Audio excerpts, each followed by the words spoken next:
Hey guys, welcome back to another video, and if you're new here, my name is Edward Smith and welcome to my YouTube channel. And in today's video, I'm going to take you back to my first home studio that I started when I was 16 years old here in South Africa.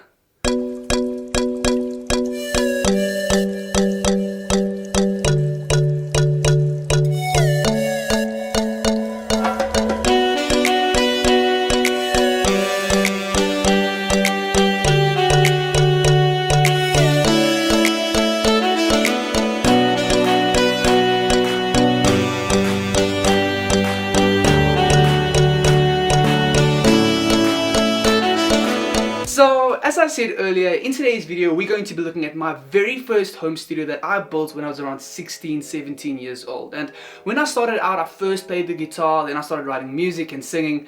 But after that, I got a little bit bored and I wanted to add some other instruments to my music to really amp up the sound, especially when I started doing live gigs. I needed some drums, I needed some piano, I needed some strings.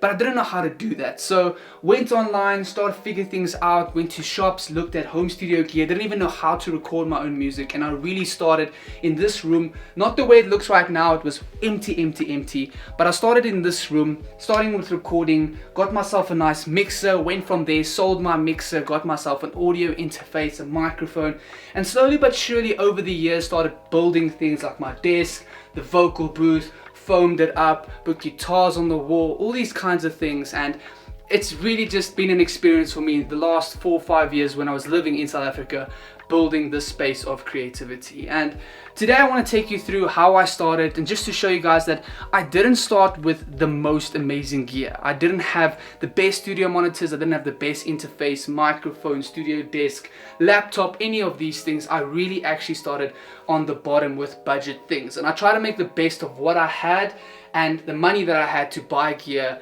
and just focus on the music instead of blaming the gear. And it's really a step that you have to go through if you're starting out as well.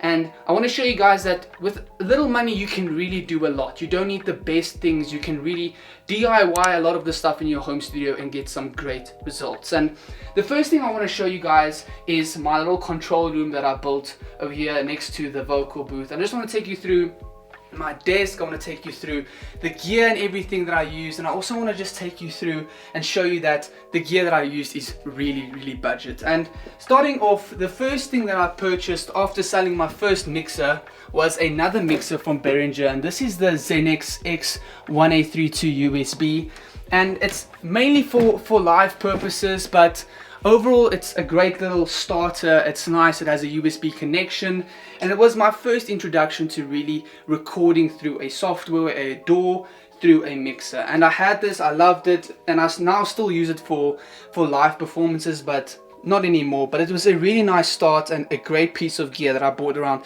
$350. And then from there, I was around probably 14, 15 years old, and I got myself a nice Rode Into on a microphone, and I got myself a Scarlett 2i2 audio interface, and didn't know how to connect these things. Took me like a week or two to connect it. Didn't know how to record the microphone. Always forgot the phantom power. Didn't switch it on, so I thought my microphone was broken for like the first week.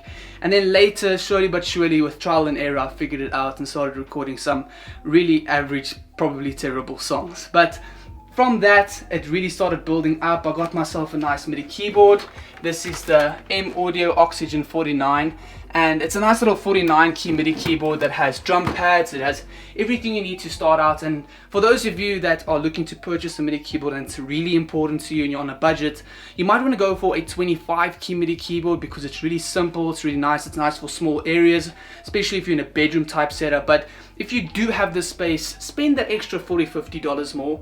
Get yourself a nice 49 key MIDI keyboard. It's just worth it, especially if you don't play the piano, you want to learn some piano playing, some drum beats. You don't have to buy a new MIDI keyboard anytime soon either with 49 keys. So this purchase I've had for about 6-7 years, and I'm not even looking to purchase another MIDI keyboard anytime soon. So that shows you that it's gonna last you 5, 10, 15 years without even worrying about upgrading at all. And then the next thing that we're gonna look at are my studio monitors. And these are the 5-inch M Audio BX5s. Really simple, active studio monitors, really nice. And these were around $120, $130 per monitor. I think the pair was around $260–$70, so it was really budget. I was so excited to get studio monitors, as a lot of you are when you're starting out, because I was using standard basic speakers with a red and black cable and connecting it to an amp, and it was really not good for that flat frequency response that you are looking for when using studio monitors. And these were just amazing to me. I was so excited to have them. It was so nice to have a set of studio monitors that you can plug into an audio interface and actually use those connections and use all the gear that I bought properly and start making some really good music. So that was really nice. And by that time, after I had all of these things set up, I went to a music production college where I learned some skills. I wouldn't say I know everything at all, but I learned a few things through this book, with some modern recording techniques, from how to set up microphones, how to set up your studio, how to make sure you have a nice acoustically treated room, and all these things that you want in your studio environment so that your audio is great for this video or when you're recording actual vocals. And then other than that, I have a basic little monitor that I had. It was, I think, a 19-inch Samsung monitor. I did upgrade to a 30-inch monitor, but that's not here anymore. Moved to an office because I'm not here. And then I also have this amazing desk that my dad helped me build when I was around, I think, 17–18 years old. And this desk I really liked because it was a budget type desk. It wasn't really the biggest deal when it comes to how much materials and things that we needed. I really could play around and be creative, where this is a steel desk with leather on the top. Everything together cost me around $100, maybe $120 to build a desk like this. And a desk like this, because it's leather and steel, if you had to go and buy it now, it would cost you easily around $2,000–$2,500, maybe even more. So this was really budget. And for the main control room, this is kind of the setup. Everything nice and simple, with a little bit of foam, the nice little window, and nothing too crazy. As you can hear, the audio is fine as well. So really nice, really simple and great overall. But now I want to take all of you, especially vocalists, to my vocal booth, that you can just show them on that side over there. That this is a piece of art that I built for probably around $200–300, maybe $400, and we did build this in South Africa, so it is a little bit cheaper. But this is really the most amazing thing I've built when it comes to a home studio environment, because for most home studios you have the nice setup, you have the desk, but you don't have the vocal booth. And this vocal booth, like I said, didn't cost us too much to make. And as we come in here, if you come in here with the camera, you can hear how the audio dampens automatically. It sounds really nice in here. We built this, we cut out the window, we put it together. And if you want a full in-depth video of how I built this vocal booth, I can show you guys how I did that for that price range. And I don't know if it might be a little bit more expensive in the States compared to here in South Africa. I bet it will, but it'll also not be more expensive than actually having to buy and get someone in to build it. So very nice little booth here. We have foam all the way around. Not my favorite color foam. It's very like dirty gray and kind of picks up a lot of dust, which is not a fan thing of mine. But to kind of make it look a little bit better, I added some artwork here, and also just to help with a little bit more uplifting and not too much dampening, because you don't want your vocal booth to be dead. You just want to have it nicely acoustically treated, nice, no reverb, no delay, no echoing noises.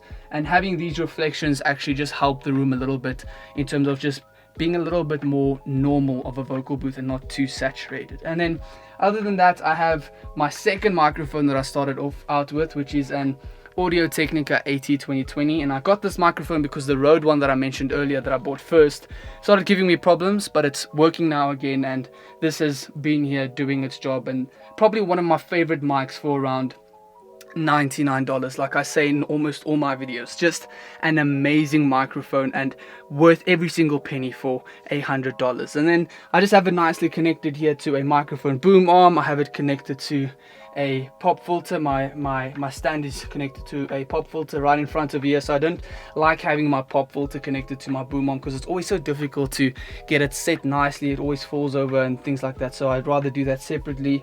And then the rest is just pretty much very simple. Some lights for creativity and things like that, but other than that, this is the vocal booth, and it's all wood. It's not super thick, so you will have some sound and music coming through from this control room if you play music through to this side, but that isn't the biggest deal. If you can just make it a little bit softer, or maybe have the person that's in the control room doing the vocals for you use headphones or something like that just for that recording session, you should be fine. So other than that, I must say this home studio has been amazing for me. Like I said, it was the starter that made everything happen, and I absolutely love this place. A lot of the gear that I ended off with before I went to the States is with me in the United States, like my Focusrite 18i20 audio interface, and my laptop, my Dell XPS is also with me in America, and most of the stuff that I really loved I took with me, and the rest that I couldn't fit in I left behind. So this is my home studio setup here in South Africa, and